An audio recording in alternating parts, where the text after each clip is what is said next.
se retrouve dans cette nouvelle vidéo parce que j'avais très envie de vous parler de ce livre-ci. Donc vous connaissez peut-être, hein, donc La maîtrise de l'amour de Don Miguel Ruiz, donc qui a écrit également Les 4 accords Toltec. J'avais d'ailleurs fait une vidéo sur le livre Les 4 accords Toltec il y a longtemps, hein. Si vous allez voir la vidéo, vous n'allez pas me reconnaître.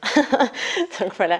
Et alors La maîtrise de l'amour, c'est un livre qui existe depuis longtemps, que moi je connais depuis des années, mais que j'avais jamais lu. Et c'est marrant, il y a 3-4 semaines, plusieurs personnes me parlaient de ce livre, je sais pas, ça n'arrêtait pas de revenir, et je me suis dit bon, je pense que c'est un signe de la vie que je dois le lire, c'est que c'est le bon moment en fait. Et en effet, c'est tombé à pic, puisque j'ai appris plein de choses, et que pour le moment, ça bouge pas mal au niveau relationnel, au niveau... c'est pas évident, cette année on travaille beaucoup sur les relations, d'accord. La vie vient vraiment nous pousser à ça, nous propose de vraiment venir mettre en lumière toute cette sphère-là aussi.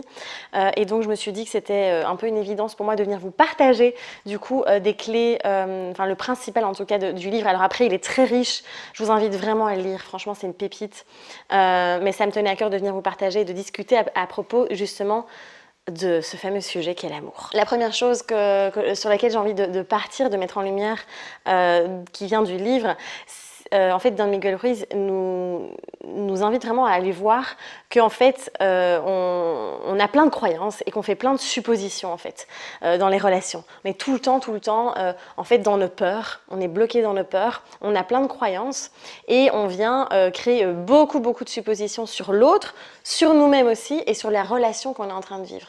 Donc clairement, on passe à côté finalement de la vérité, de la réalité des choses aussi.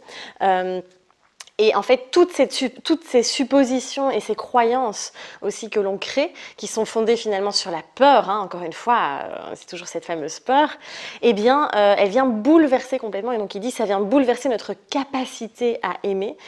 Et clairement, ça crée de la souffrance, ça crée du conflit, etc. Et en fait, on pourrait, en tant qu'être humain, vivre des relations tellement beaucoup plus fluides, beaucoup plus faciles. Ça ne veut pas dire qu'il y aurait zéro conflit, d'accord? Mais je pense que la première clé, c'est ce dont il parle aussi, c'est de venir s'occuper de soi avant tout, en fait. C'est la priorité, de s'occuper de soi d'abord, d'arrêter d'aller toujours remettre la faute sur l'autre, d'aller blâmer l'autre, d'aller voir de vouloir changer l'autre, de vouloir contrôler l'autre aussi, mais de d'abord venir plonger à l'intérieur de soi et de voir qu'est-ce qu'il y a en fait à l'intérieur de moi aussi. Donc voilà. Alors il explique évidemment qu'on a toutes ces peurs, tous ces conditionnements, toutes ces croyances aussi, qu'on a tous on a tous nos poubelles émotionnelles. C'est marrant, quand j'ai lu ça, je me suis dit, parce que moi j'adore, je dis tout le temps... arrêtons de balancer nos poubelles sur les autres en fait, hein. Occupons-nous chacun de nos déchets, n'est-ce pas?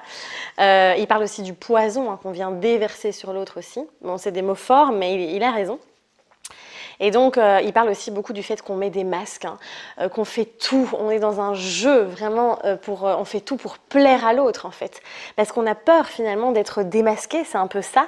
Là derrière, c'est qu'on a tellement peur d'être vu tel que l'on est en fait, parce qu'on a l'impression que si je suis vue tel que je suis, je vais être rejetée, je vais être abandonnée, je ne serai pas aimée pleinement tel que je suis. Parce qu'on a construit plein de schémas, de stratégies, de croyances depuis notre enfance, d'accord, qui sont simplement des stratégies de protection et qui impactent aujourd'hui notre vie d'adulte aussi. Et donc c'est là où ça va être intéressant d'aller plonger là-dedans aussi. Alors il y a une phrase qui dit, nous sommes blessés et nous ne savons pas quoi faire de ce poison émotionnel contenu dans nos plaies. Et c'est vraiment, encore une fois, donc ça me vient me rappeler, ça vient relier les blessures émotionnelles de l'âme aussi, hein, de Lise Bourbeau. J'utilise beaucoup cet outil aussi en accompagnement. On va voir vraiment les blessures, etc. Parce que tant qu'on n'a pas été médecin en lumière, qu'on n'a pas été guérir nos plaies, on ne peut pas, transformer, on ne peut pas transcender aussi les schémas répétitifs et le mal-être qu'on peut parfois vivre, ou ce qui se répète vraiment de relation en relation aussi dans ce cas-ci. Et notre clé aussi, il parle on fait souvent dépendre notre bonheur de l'autre. Alors j'avais fait des vidéos sur la dépendance affective, etc. Donc n'hésitez pas à aller voir évidemment tout ça. Mais c'est clairement la vérité, enfin c'est clairement l'observation qui fait, et que moi j'ai fait aussi beaucoup à travers ma propre expérience, mais à travers aussi les personnes que j'accompagne. Souvent on vient remettre notre bonheur entre les mains de l'autre. Et d'ailleurs, il raconte toute une petite histoire. C'est très chouette parce qu'il passe vraiment à travers des petites histoires, etc., de personnes, et pour illustrer vraiment ces concepts. Et donc, l'idée, c'est vraiment venir nous-mêmes pouvoir générer tout ça à l'intérieur de nous sans que l'autre puisse venir combler ou sans dépendre de l'autre aussi. Alors clairement, hein, l'amour, choisir l'amour plutôt que la peur, c'est toujours, il y en a qui font « ouais, on en a marre d'entendre ça, c'est bisounours, etc. » J'ai déjà eu des remarques comme ça. Mais en fait, c'est la vérité. Enfin, je veux dire, voilà, on a à chaque instant le choix dans les intentions qu'on pose, dans les mots que l'on utilise, dans la manière dont on se parle aussi à soi-même. Est-ce qu'on est dans l'amour ou dans la peur, dans les prises de décision aussi. Et c'est vrai qu'il dit que 95%, 95%, traduction, des relations en fait sont fondées sur la peur. Alors évidemment, et 5 sur l'amour. Alors c'est des proportions évidemment qui varient, hein, d'accord. Mais on reste quand même jamais. La plupart des relations sont fondées sur la peur. On a peur de perdre l'autre. On a peur de ne pas être aimé. On a peur d'être abandonné. On a peur d'être trahi.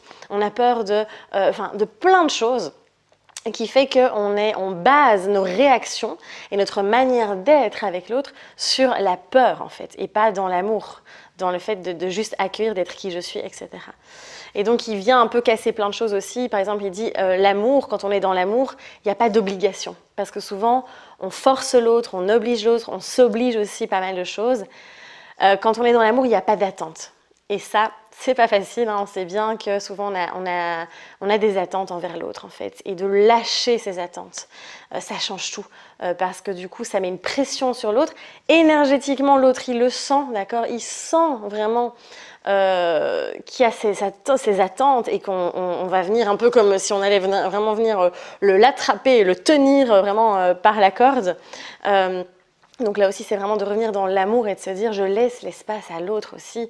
Attention, il y a plein de petites nuances. D'ailleurs, j'ai fait un IGTV il y a quelques jours où je parle de ça aussi, de vivre le moment présent dans les relations. Donc n'hésitez pas à aller voir sur Instagram aussi. Il y a aussi, voilà, clairement, être dans l'amour, c'est se respecter, c'est être dans le respect. Et ça, souvent, on manque de respect d'abord envers soi-même. Quand on ne respecte pas l'autre aussi, c'est parce qu'on ne se respecte pas soi-même. Il y a toujours cet effet miroir, cet effet révélateur. J'avais fait une vidéo aussi à ce sujet, n'hésitez pas à aller voir la vidéo. Donc voilà, je ne suis pas assez quand on est tout le temps dans ce schéma, qu'on se raconte toujours la même histoire. Je n'ai pas confiance en moi, je ne suis pas assez belle, je ne suis pas assez intelligente, etc. Eh bien en fait, on se raconte cette histoire en boucle dans notre tête et forcément, on attire aussi le genre de personnes qui vont venir mettre ça en lumière puisque nous-mêmes, on ne le met pas en lumière. L'autre ne vient que révéler des parts de nous, encore une fois. L'amour, quand on est dans l'amour, on est dans la compassion, dans l'accueil de l'autre, dans « je comprends ce que tu ressens », vraiment. Quand on est dans la peur, on est dans la pitié. Vous voyez, c'est vraiment de shifter d'énergie, de vraiment venir choisir la bonne énergie. Pareil, quand je suis dans l'amour, je suis dans la responsabilité. Voilà, je suis responsable de ce que je ressens, de ce que je dis, de qui je suis, de mes choix, etc.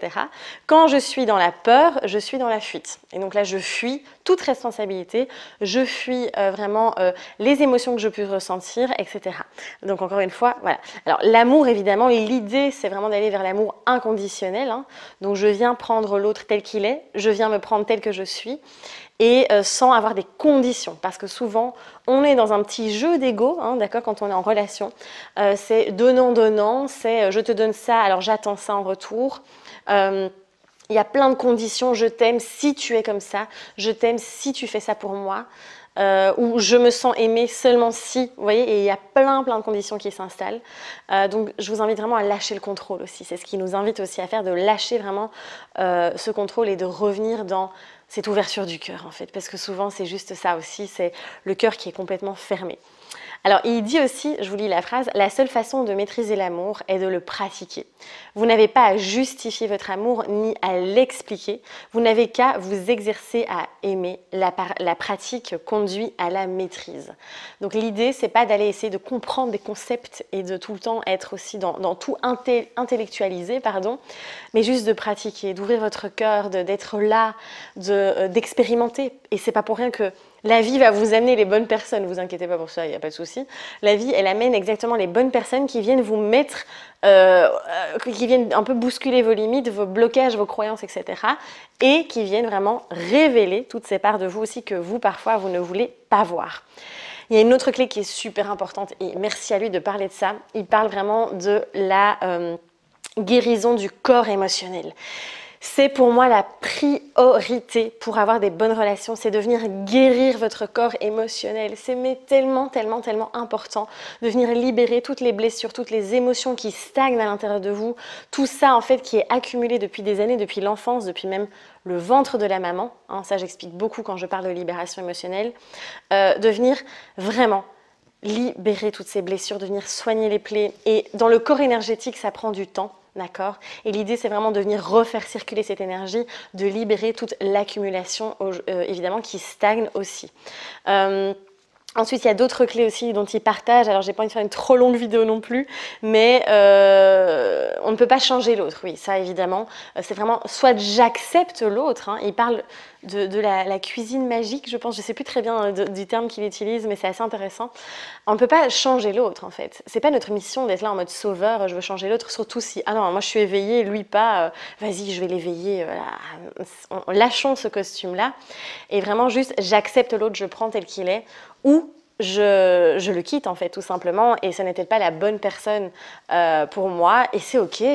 C'est ok, c'est encore une fois d'être pleinement honnête avec soi-même pour soi, mais pour l'autre aussi, c'est du respect encore une fois pour moi, vraiment. Donc voilà, je ne cherche pas aussi, c'est ça, il parle de je ne cherche pas à soigner l'autre ou à sauver l'autre, donc ça rejoint ce que je vous disais. Et je n'ai pas à partager aussi, ça je trouve ça très intéressant, je n'ai pas à aller partager mes déchets, mes problèmes, mes blocages avec l'autre en fait. L'autre n'a pas à subir ça. Je suis là pour partager l'amour avec l'autre, mais pas partager mes déchets. Alors évidemment, je peux exprimer ce que je ressens, si j'ai vécu une situation au boulot, etc. Il n'y a pas de souci. Mais je ne vais pas venir déverser tout ça chez l'autre. Alors souvent, on a la peur d'aimer, tout simplement parce que derrière, on a la peur de souffrir, la peur d'être rejeté, la peur d'être abandonné, etc., etc. Donc l'idée, c'est vraiment d'aller contacter cette peur d'aimer, en fait, d'aller reconnaître, d'aller mettre ça en lumière et de vraiment d'accueillir tout ça. De voir que derrière, il y a aussi beaucoup de rejet de soi. D'accord? Donc revenez vous embrasser, revenez prendre contact avec vous et autorisez-vous à aimer à nouveau. D'accord? Aimer n'est pas signe de souffrance ou de rejet ou d'abandon. C'est une question d'ouverture ici et de comment vous décidez de transcender tout ça. N'oubliez pas donc de prendre de la hauteur, de voir s'il n'y a pas des mensonges que vous vous racontez, s'il n'y a pas une histoire qui tourne en boucle dans votre tête, les peurs, les blocages. Voilà, il y a plein de choses à mettre en lumière. Je ne vais pas faire une vidéo plus longue. N'hésitez pas, je vous invite vraiment à lire ce livre. C'est vraiment une pépite. Très intéressant, je crois que tout le monde devrait le lire pour justement pouvoir créer, construire des relations beaucoup plus saines, beaucoup plus sereines, beaucoup plus vraies on va dire, et plutôt dans l'amour que basé sur la peur. Voilà, n'hésitez pas à liker la vidéo, à la partager autour de vous si elle vous a plu, n'hésitez pas non plus à vous abonner à la chaîne si ce n'est pas encore fait. Je vous dis à très vite, prenez soin de vous et osez rayonner. Bye bye.